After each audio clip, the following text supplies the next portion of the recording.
This futuristic conference venue, the Square in Brussels, is the apt location for the release of the latest high-level findings of the benchmark report. A comprehensive look at Europe's progress in the development of public services online. It's been compiled by Capgemini since 2001. Hundreds of key figures within EGovernment are here for the event, Lift Off Towards Open Government, hosted by the Belgian presidency of the EU Council. And it's this community who have contributed to a more wide-ranging report this year. Well, in previous years we've looked mostly at the core services for businesses and citizens and elements like e-procurement. But this year it's much richer in terms of that it also looks at things like horizontal enablers, so ICT enablers to make e-government possible in Europe. It looks at things like life events, so life event of starting up a business, life event of losing and finding a job, but also a lot more at user experience. So there's a lot more coverage in terms of what's happening in Europe in the field of e-government. Why do we do it? We do it to measure, to learn, to improve. Over 80% of basic public services across Europe are now online, and the quality of those services has improved by a significant 14% since 2009. Neelie Kroes, the European Commissioner for the Digital Agenda, revealed ambitions to improve this further when she launched the new 2011 to 2015 e-government action plan. We have the talent, we have the imperative, and we have the technologies. Let's be concrete and find the real problems in our pilots and experiences and deal with them. And that's the recipe for getting every European digital. Thank you. One such area for attention is the difference in the sophistication of services provided by different levels of government. If you look at the core basic services for business and citizens, you see that a strong foundation is in place. We're not there yet fully, but a strong foundation, especially if you look at the national level. If you look more regionally, you see it lags behind quite strongly compared to the national level. So there's room for improvement at the regional level.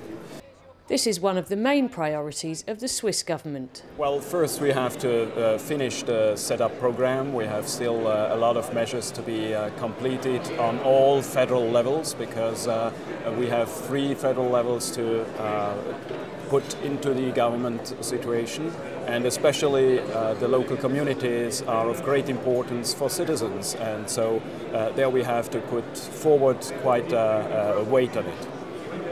Perhaps surprisingly, it's the financial crisis that's driving change in this area. The economy is driving governments to actually think of doing things differently, think of doing things together.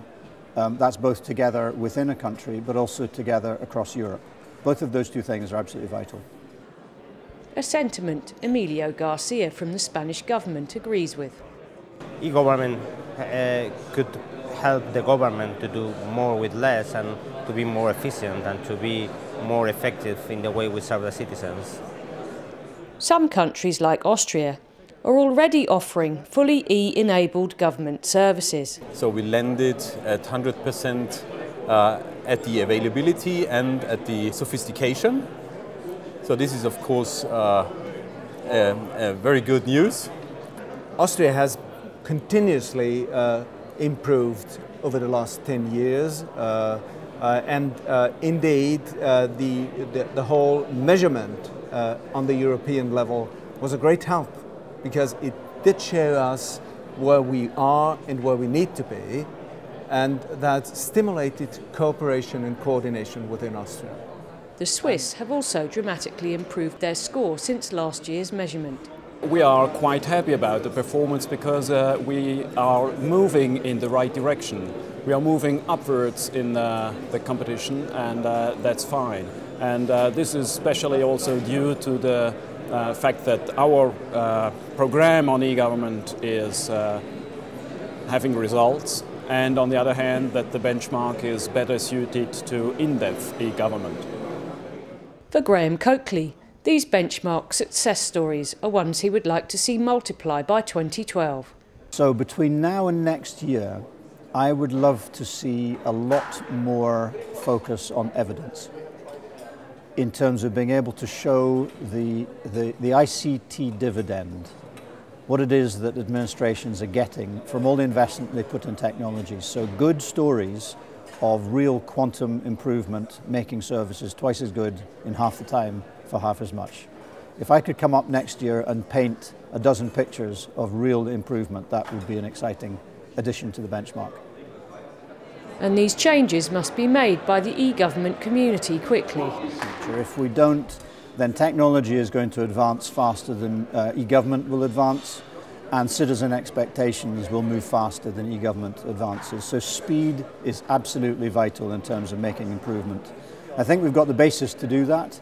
I think there's a big culture change in terms of how governments act, behave, think, and they need to embrace the new technologies and get on with it.